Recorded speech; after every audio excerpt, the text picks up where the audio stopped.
सबको प्रभु यीशु मसीह के नाम से जय मसीह की। दोस्तों मैं आशा करता हूँ कि आप लोग प्रभु में अच्छे और चंगे होंगे। दोस्तों आज इस वीडियो में एक बार फिर से मैं आपका स्वागत करता हूँ। दोस्तों इस वीडियो में आज हम बात करेंगे कि आप मसीही लोग शुगर का मांस खा सकते हैं।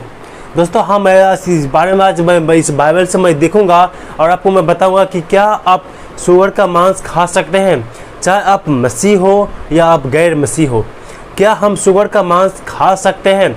हम बाइबल के अनुसार भी देखेंगे और नॉर्मली भी हम देखेंगे कि हम शुगर का मांस खाने के लायक है या नहीं है, क्या शुद्ध है कि वो शुद्ध है। हम बाइबल में देखेंगे और नॉर्मल हम देखेंगे, हम बात करेंगे कि किस प्रकार से हम शुगर का मीट खा सकते हैं कि नहीं खा सकते हैं।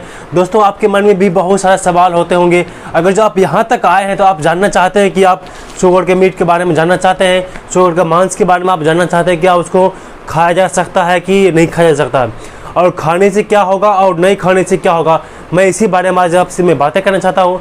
अगर जो आप देखना चाहते हैं और जानना चाहते हैं कि शुगर के मीट क्या खाने के लायक होती है, क्या उसे हम खा सकते हैं, क्या शुगर का मांस खाना कोई पाप तो नहीं है, क्या हम परमेश्वर आज्ञा का उल्लंघन तो नहीं करते हैं, इन सारे सवाल के जवाब मैं इस वीडियो में आपको दूंगा और इस बाइबल से ही मैं आपको सारे सवाल का जवाब भी दूंगा। दोस्तों इस वीडियो में आप बने रहिए, इस वीडियो का पूरा देखिए ताकि आप जान सके कि क्या हमें सच में शुगर का मांस खाना चाहिए कि नहीं खाना चाहिए। दोस्तों हम सबसे पहले बाइबल का प्रथम आयत पढ़ते हैं, जिसमें हमें लेवी व्यवस्था का 11 अध्याय का 7 वचन में लिखा हुआ है।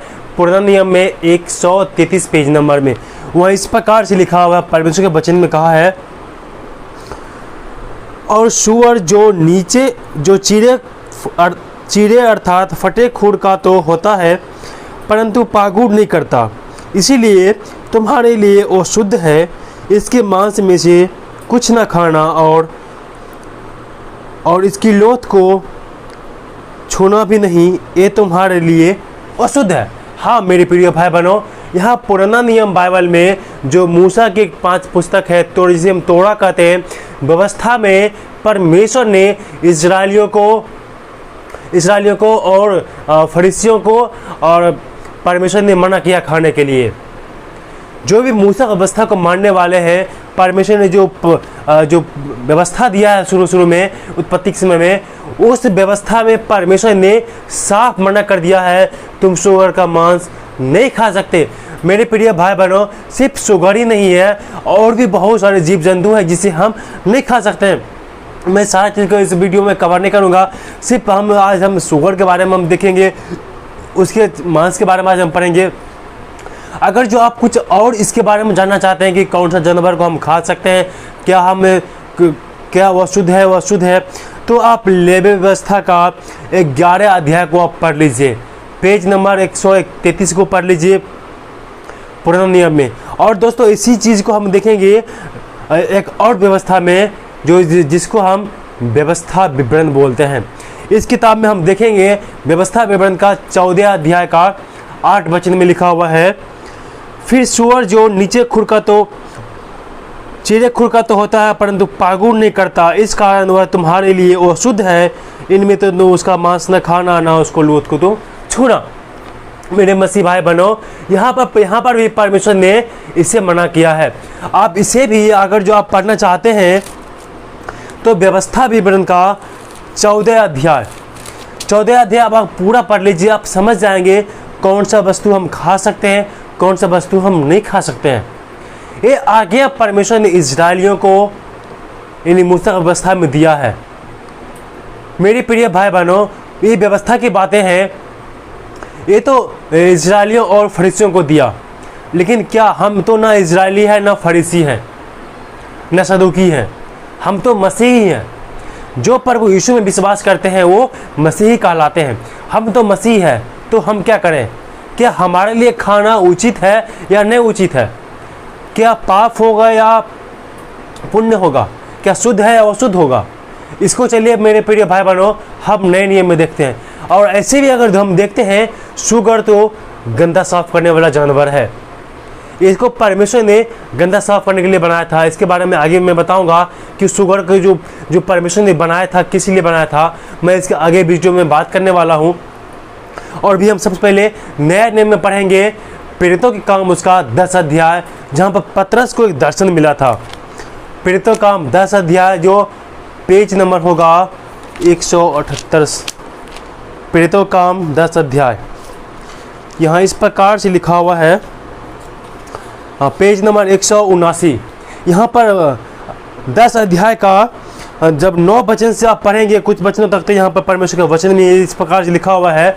तो पतरस को एक दर्शन दिया था उस परमेश्वर ने, यहाँ पे इसे लिखा हुआ है, हम 11 से पढ़ेंगे। और उसने देखा आकाश खुल गया। दोस्तों मैं थोड़ा सा इससे पहले पढ़ेंगे। दूसरे दिन हम 10 अध्याय के 9 वचन से पढ़ेंगे। दूसरे दिन जब वे चलते चलते नगर के पास पहुँचे तो दोपहर के निकट पतरस छत पर प्रार्थना करने चढ़ा। उसे भूख लगी और कुछ खाना चाहता था, परंतु वे तैयारी कर रहे थे, वह बेसुध हो गया, वो बेहोश हो गया। तो वहाँ जब उसे भूख लगी, उसे चक्कर आ गया, वो बेहोश हो गया। तो परमेश्वर के वचन आगे क्या कहता है, और उसने देखा कि आकाश खुल गया और एक पात्र बड़े चादर के समान चारों कोनों से लटकता हुआ पृथ्वी की ओर आ उतरा, जिसमें पृथ्वी के सब प्रकार के चौपाए जानवर, चौपाए और रेंगने वाले जंतु और आकाश के पक्षी थे। जिसमें पृथ्वी के सब प्रकार में मेरे प्रिय भाई बहनों सुगोर भी आता है। सब जानवर, सब प्रकार के लिखा हुआ है, सब प्रकार के चौपाए, रेंगने वाले जंतु और आकाश के पक्षी थे। उसने ऐसा शब्द सुनाई दिया, हे पतरस उठ, मार और खा। परंतु पतरस ने कहा, नहीं प्रभु, कदापि नहीं, क्योंकि मैंने कभी कोई अपवित्र वस्तु न खाई है। यहाँ पर मेरे प्रिय भाई बहनों, परमेश्वर को ने पतरस को जब दर्शन दिया, जब पतरस को भूख लगा, वो छत पर गया उस तैयारी करने के लिए, वो बेसुध हो गया, वो बेहोश हो गया। तो परमेश्वर ने उसको एक दर्शन दिया कि एक ऊपर स्वर्ग से एक चादर उतरा लटकता हुआ, उसमें पृथ्वी पर के सब प्रकार के चौपाए जीव जंतु जानवर थे, सभी प्रकार के थे। तो परमेश्वर उसे वहाँ पर दर्शन में दिया। और यहाँ फिर आगे हम पढ़ते हैं, और फिर दूसरी बार उसे सुनाई दिया, जो कुछ परमेश्वर ने शुद्ध ठहराया है उसे तू अशुद्ध मत का। 3 बार ऐसा ही हुआ, तब तुरंत वह पाद आकाश पर उठा लिया गया। मेरे प्रिय भाई बहनों, 3 बार उसने आकाशवाणी किया, और परमेश्वर ने क्या कहा वहाँ पर, जो कुछ परमेश्वर ने शुद्ध ठहराया है तो उसे वो शुद्ध मत कर। ऐसा करके वो तीसरा आकाशवाणी हुआ, फिर वो चला गया। मेरे प्रिय भाई बहनों, यहाँ पर उस चादर में पृथ्वी पर के सब प्रकार के जो पाए जानवर और पशु पक्षी थे। तो परमेश्वर के जो दर्शन दिया था उसको, पतरस को, तो उनका मतलब था, ये जो पतरस है ये सिर्फ यहूदियों में प्रचार करता था, अपनी जातियों में वो सिर्फ सुसमाचार का प्रचार करता था। प्रभु परमेश्वर जो है इस दर्शन के द्वारा उसे यह बतलाना चाहता था कि मैं पवित्र आत्मा यानी सुसमाचार सिर्फ तुम्हारे लिए या यहूदियों के लिए नहीं है, ये अन्य जातियों के लिए भी है। और ये दर्शन से परमेश्वर पतरस को यह बताना चाहता था। वहाँ एक कुरनेलियुस नाम का व्यक्ति था। परमेश्वर ने पतरस को यह समझाने के लिए दर्शन दिया कि सुसमाचार सिर्फ यहूदियों के लिए नहीं है, अन्य जातियों के लिए भी है। इसीलिए पतरस का दर्शन के द्वारा परमेश्वर उसे सिखाना चाहता है कि हमारा जो सुसमाचार है, ये जो पवित्र आत्मा है, ये सिर्फ तुम्हारे लिए या तुम्हारे जातियों के लिए नहीं है, सिर्फ यहूदियों के लिए नहीं है, ये अन्य जातियों के लिए है। जब इसको पढ़ेंगे, इसके 28 नंबर में 28 के वचन में इसका भेद खुलता है। तब उसने कहा, तुम जानते हो कि अन्य जाति की संगति करना या यहाँ उनके जाना यहूदियों के लिए वो धर्म है, परंतु परमेश्वर ने मुझे बताया कि किसी मनुष्य को अशुद्ध या अपवित्र या अशुद्ध ना कहे। क्योंकि पतरस जो है सिर्फ अपने जाति भाइयों में प्रचार करता था और बाकी जो अन्य जातियाँ था उसे वो अशुद्ध मानता था। इस दर्शन के द्वारा परमेश्वर उसे बताना चाहता था कोई भी शुद्ध अशुद्ध नहीं है, जिसे परमेश्वर ने शुद्ध ठहराया है तो उसे वो शुद्ध कैसे कर सकता है। इसका दर्शन का मेन उद्देश्य ये था कि परमेश्वर ने सुसमाचार उन अन्य जातियों के लिए भी ठहराया दिया है। लेकिन मेरे प्रिय भाई बहनों, लेकिन परमेश्वर का एक और वचन इससे उभर के आता है। इस चादर में सब प्रकार के जीव जंतु थे, जिसे परमेश्वर ने कहा उठ, मार और खा। ये वचन हमारे सामने उभर कर आता है। इसीलिए इस वचन के कारण वो सुअर को, जो सुअर है, उसे हम खा सकते हैं। लेकिन आपको रुचता है तो खा सकते हैं, नहीं तो नहीं। आपको मन नहीं है तो नहीं खा सकते हैं, क्योंकि सब प्रकार के, क्या लिखा हुआ है उसमें, सब प्रकार के चौपाए जानवर और उड़ने वाले आकाश के पक्षी थे। सब बहुवचन का प्रयोग किया गया है, सब प्रकार का वचन है, यहाँ पे सब है। इसीलिए वो सुअर को भी हम खा सकते हैं अपने रुचने के अनुसार। उसे खाना कोई पाप नहीं है, परमेश्वर आज्ञा का उल्लंघन नहीं है। एक वचन और आपके लिए हम यहाँ पर पढ़ना चाहते हैं। मरकुस की किताब, उसका 7 अध्याय, उसका 18 से 23 वचन। मरकुस की किताब 7 अध्याय, उसका 18 से 23 वचन। मरकुस की किताब, वहाँ पर इस प्रकार से लिखा हुआ है, 18 वचन से पढ़ेंगे। उसने कहा, यहाँ पर उसका हेडलाइन दिया गया, मनुष्य को अशुद्ध करने वाली बातें। उसने उससे कहा, क्या तुमने भी ऐसा न समझते हो? क्या तुमने नहीं समझते कि परंतु बाहर से मनुष्य के भीतर जाती है, वह उसे अशुद्ध नहीं करती, क्योंकि वह उनके मन में नहीं परंतु पेट में जाती है और संडास से निकल जाती है। यह कहकर उसने सब भोजन वस्तु को शुद्ध ठहराया। यह कहकर उसने सब भोजन वस्तु को शुद्ध ठहराया। सब भोजन वस्तु, अगर जो भोजन वस्तु है तो वो चाहे सुअर ही क्यों न, वो शुद्ध है, शुद्ध ठहराया है। फिर उसने कहा, जो मनुष्य में से निकलता है वही मनुष्य को अशुद्ध करता है, क्योंकि भीतर से अर्थात मनुष्य के मन से बुरे विचार, व्यभिचार, चोरी, हत्या, परस्त्री में गमन, लोभ, दुष्टा, लुचपन, कुदृष्टि, निंदा, अभिमान और मूर्खता निकलती है। ये सब बुरी बातें भीतर से ही निकलती है और मनुष्य को अशुद्ध करती है। इसीलिए मेरे प्रिय भाई बहनों, कुछ खाने या पीने के द्वारा हम अशुद्ध नहीं होते हैं। अगर जो हम सुअर का मीट खाते हैं या कुछ भी खाते हैं तो हम अशुद्ध नहीं होते हैं। हमें क्या अशुद्ध करता है? जो हमारे भीतर से निकलता है, बुरी बुरी बातें, गंदे गंदे ख्याल, जो मैंने अभी आपको बाइबल में पढ़ के सुनाया, ये सारी बातें हमें वो शुद्ध करता है। इसके द्वारा हम अशुद्ध होते हैं, ना कि हमें सुअर को खाने से अशुद्ध होते हैं मेरे प्रिय भाई बहनों। इसीलिए वो व्यवस्था की किताब है, वो व्यवस्था को दिया गया था, इस्राएलियों को दिया गया था। क्यों? इनका कारण है मेरे प्रिय भाई बहनों, जो सुअर है, जो वो सुअर जो है वो गंदा में रहने वाला वस्तु है, वो गंदा में रहने वाला जानवर है, वो गंदा को साफ करने वाला है।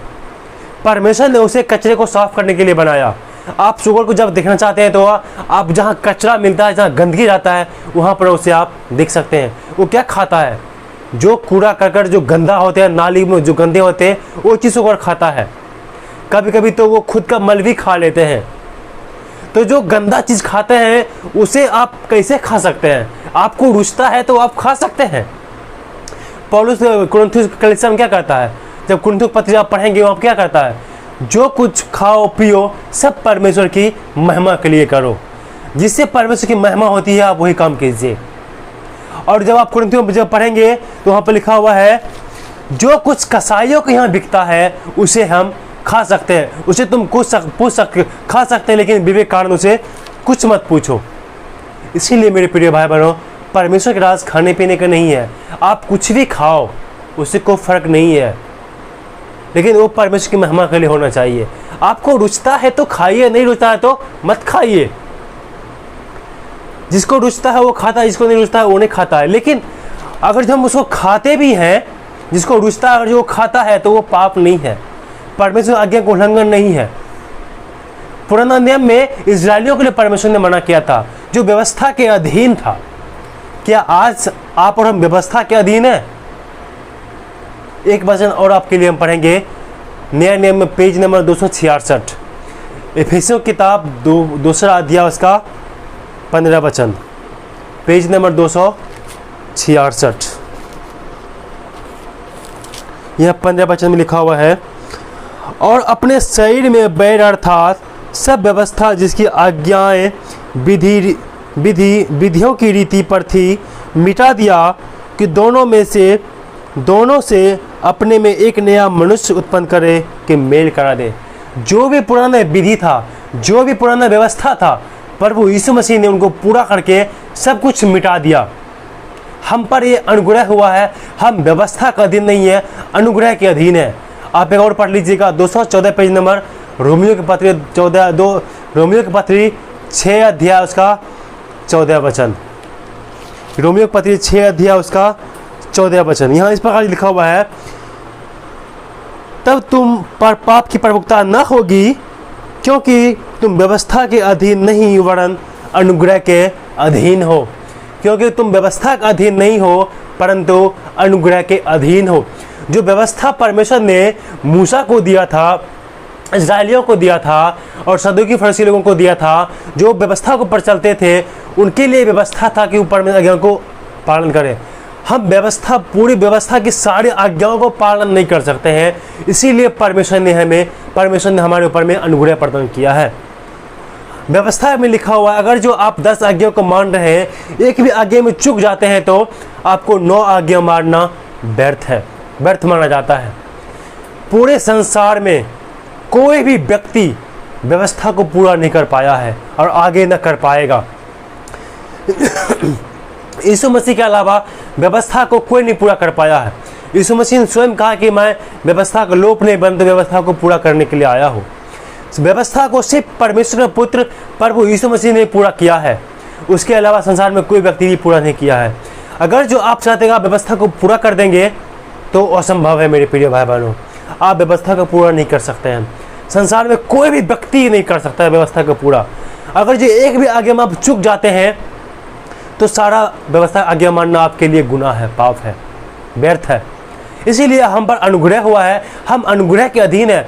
हम जो परमेश्वर ने प्रभु यीशु मसीह ने हमें आज्ञा दिया, जो पवित्र आत्मा ने हमें आज्ञा दिया और जो भी प्रेरित पौलुस ने हमें शिक्षा दिया है, उसी के अनुसार से हम अपने जीवन को जीते हैं। और पुराने जो व्यवस्था है उनमें से हम सारी बातों को नहीं मान सकते, कुछ बातों को ही मान सकते हैं। और जिस बातों को हम नहीं मान सकते हैं वो अनुग्रह हमें उसमें सहायता प्रदान करता है।